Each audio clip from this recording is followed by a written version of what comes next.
Right, we have to talk about Ryan Gravenberch. He's joining Liverpool for £35 million. This is a spoiler for the rest of the video. This is an unbelievable transfer for Jurgen Klopp. In this video, we'll break down why I think it is the case and where Liverpool go this season with Ryan Gravenberch in their midfield. If you're new to the channel, make sure you subscribe. Would really appreciate that.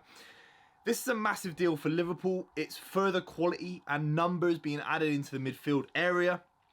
Let's be completely real. The biggest absence in Liverpool's midfield is not quality, because Thiago Alcantara is quality, Szoboszlai is quality, McAllister.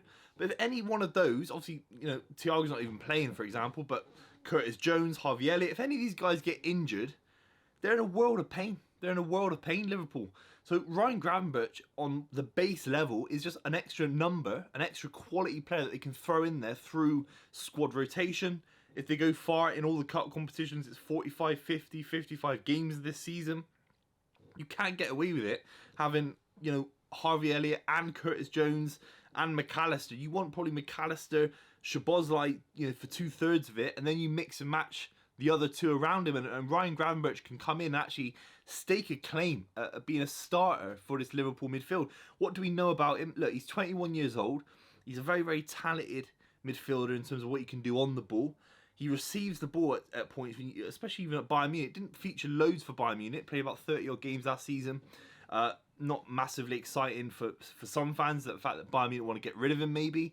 I think that's a little bit misunderstood. But, you know, when he has played, he's receiving the ball on the half turn, feeding it off quick. He can pass from 60 yards away. He's got a very, very long driving kind of passing ability. And then he's got legs in midfield.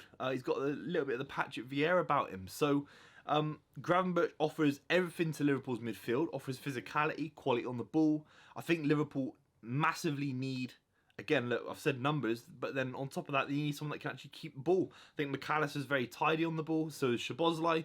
Maybe he's trying to risk it a little bit more. He's trying to break the lines. He's trying to whip balls around the corner. He's trying to do creative things.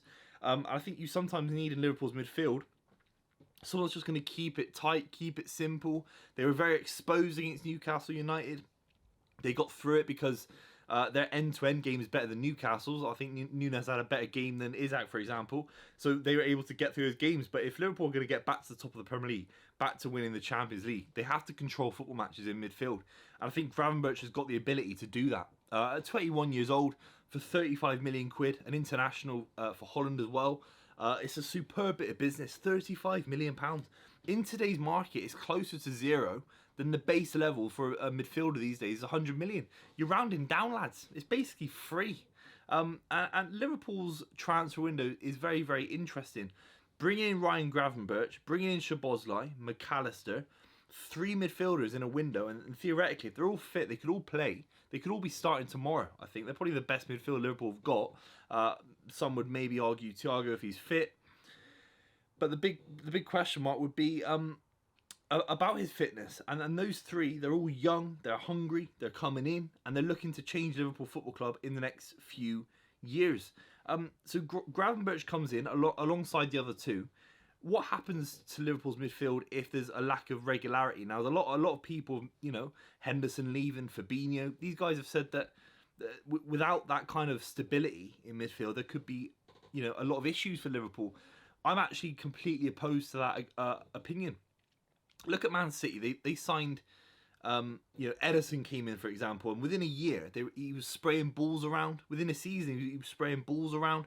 You know, Rodri had a year, and he was spraying balls around. He fit the system perfectly. I think Liverpool realised that they've got a bit of a trick with the Saudi Arabian League. They've got good money for Henderson, good money for Fabinho. Let's spend that money ASAP.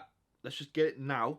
And you've got a 21-year-old Gravenberch, a young Szoboszlai, and McAllister that they can all settle in now. Maybe they don't win the league this year, but I definitely would bet you £1 million that they're closer to winning the Champions League and the Premier League than Chelsea are, even the season after next. So I think that's what Liverpool are thinking. I don't like the narrative that, you know, he's leaving Bayern Munich, it's not worked out. You know, Thomas Tuchel's a very selective manager.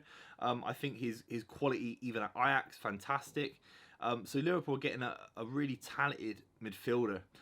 we have to talk about the overall transfer strategy for Liverpool. If they get 115 million quid for Mohamed Salah, which is their right to, you know, they've got an asset. No footballer is bigger than the football club. If they do get 150 million quid for him, and then they sign Gravenberch, maybe one other, or maybe they just start playing Nunes on the right, for example, I think it's actually unbelievable business from Liverpool. I think they've got a bit of a get out of jail free card. They're not able to swing toe to toe with Chelsea. They're not able to spend £1 billion and cheat the system like Chelsea. They're not able to compete with PSG on some level, or Real Madrid on some level. Look at Bellingham going, for example. You know, they're linked to these guys. Even Gvardiol, look at Gvardiol, you know, they were linked to him a couple of years ago. Bang, he goes to Man City for kind of 85 million quid. They're never really in the discussion for these big names. So I think they're seeing that maybe Gravenberch would have happened next summer, or Szoboszlai next summer. But with the money coming in from the Saudi Arabian League, Liverpool are able to get all their assets, all their ducks in a row very, very, very quickly, and get them blended into the side as soon as humanly possible, which I think is massively important for Liverpool. We have to talk about what happened last season. The standards were so poor. Salah was the only one that really contributed. Alisson as well was absolutely amazing. Jota at points, don't get me wrong. Even Curtis Jones at the back end of last season, and Trent.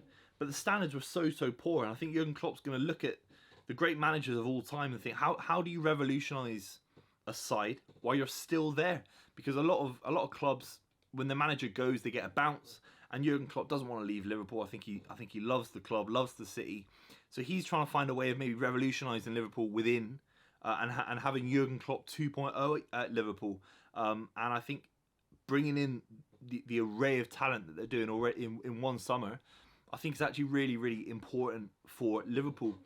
If they lose Salah, I actually just have to say, I think they're in a far stronger position. You can even kind of put Jota on the right, maybe tucked in. You could put a midfielder maybe tucked in on the right. There are so many ways in modern football. If the player does the work off the ball, they don't have to be a right winger cutting in. And suddenly, if someone like Nunes adds 15-20 goals to his game, which I think he's certainly capable of. Diaz is a full season it's almost his first full season in the Premier League. I think he's more than capable of doing that as well. Then suddenly Salah's goals, 30 odd goals last season, fantastic. But he's 31, he's slowing down. He is slowing down, unfortunately. That's just the reality of all of our kind of ages as we approach the kind of early 30s. You do slow down, unfortunately. And I think if you can bring in legs, energy, like Ryan Gravenberch for 35 million quid, and then turn a bit of a profit on Salah for the next wave of Jurgen Klopp at Liverpool, I think it's really, really smart business. But the underlying comment has to be, this guy's a really, really talented midfielder. I think he's going to complement Liverpool's midfield very, very well. Some question marks from football fans on Twitter, I'm seeing that. I don't buy it. I think this is a really, really good signing. I think he's got I think he's got a world-class ceiling. And I really like his kind of, he looks like he could suit the Premier League really, really well. Very keen to see what you think in the comments down below. Would really like your feedback on my opinion of Ryan Gravenberch. Do you agree or not? And obviously make sure you subscribe if you're new to the channel.